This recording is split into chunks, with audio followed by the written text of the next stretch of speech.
Sébastien, bonjour. Bonjour. Tu viens nous parler d'un nouveau projet, là, ça continue, toujours un peu plein d'idées. Qu'est-ce que tu nous as prévu, là ? Alors, cette année, c'est un documentaire départemental consacré aux femmes. Grand sujet.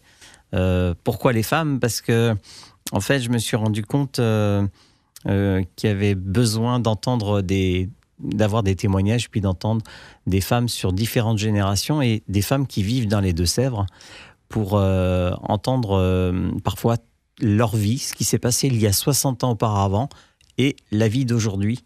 Donc il y a eu énormément de changements dans la vie des femmes par rapport aux droits aussi, l'évolution des droits. Et heureusement, ça évolue dans le bon sens.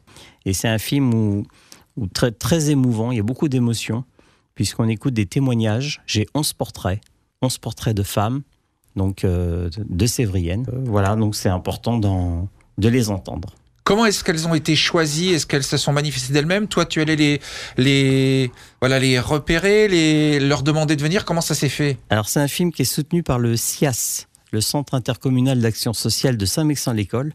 Et c'est une amie, Monique, qui est animatrice sociale, en fait, au sein du CIAS. Et Monique Vavry donc, m'a ouvert une porte en me proposant ce projet de documentaire.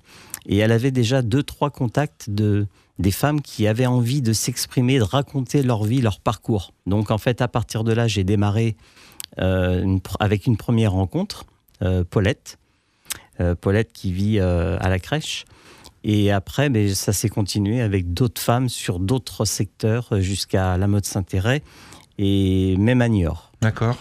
Elles se sont vite livrées et tu les as, entre guillemets, interviewées et filmées pendant assez longtemps, même si ça varie d'une femme à l'autre, j'imagine. Ça a été fastidieux ou pas tant que ça ?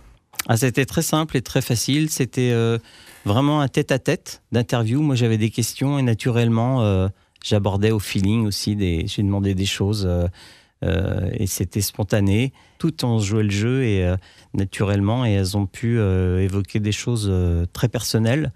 Et pour moi, c'est un documentaire qui est unique. Est-ce que c'était les mêmes questions que tu as posées à une femme qu'en avait 102 et l'autre qu'en avait 33, je pense à Isabelle, ou tu as un peu varié les questions ? Enfin, après, ça dépend comment elles répondent et que tu les relances, j'imagine. Oui, les questions, c'est en fonction surtout de leur métier à la base et après par rapport à l'époque.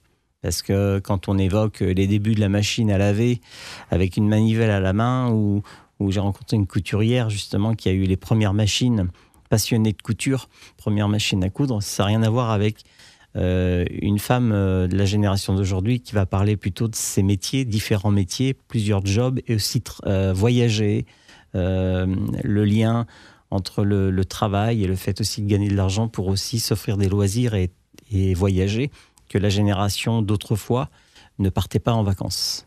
Les conditions de tournage, tu plantes entre guillemets ton appareil photo ou ta caméra. Est-ce qu'il y avait aussi un jeu de lumière ou ça c'est vraiment tout simple ? C'est vraiment simple, c'est sur deux plans caméra fixes. Donc c'est du buste, filmer du buste à la tête. Et moi on entend ma voix, mais on ne me voit pas. On me voit à la fin d'un générique avec les photos de chaque personne que j'ai rencontrée.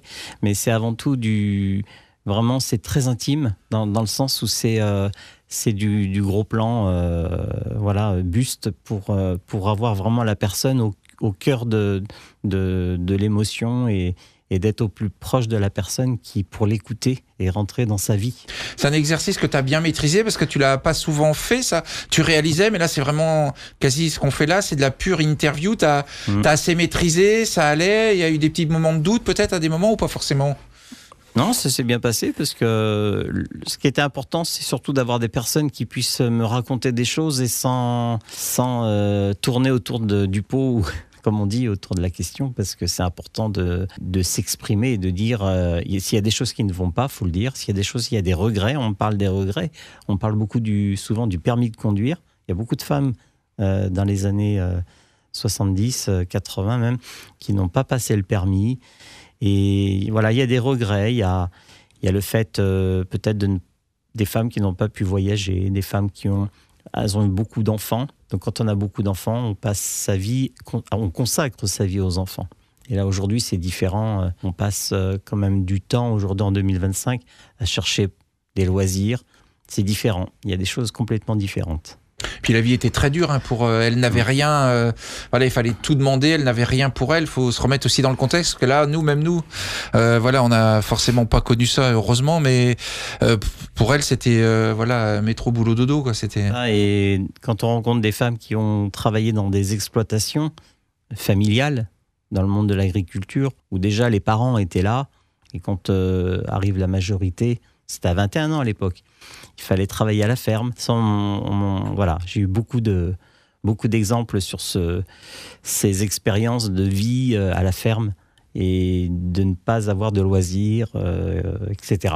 Est-ce que tu as senti parfois de l'émotion de ton invité ou même toi, des choses que tu t'attendais pas et voilà, il y a peut-être un petit moment d'arrêt, un petit coup au cœur et ça repart, ça a dû arriver ça?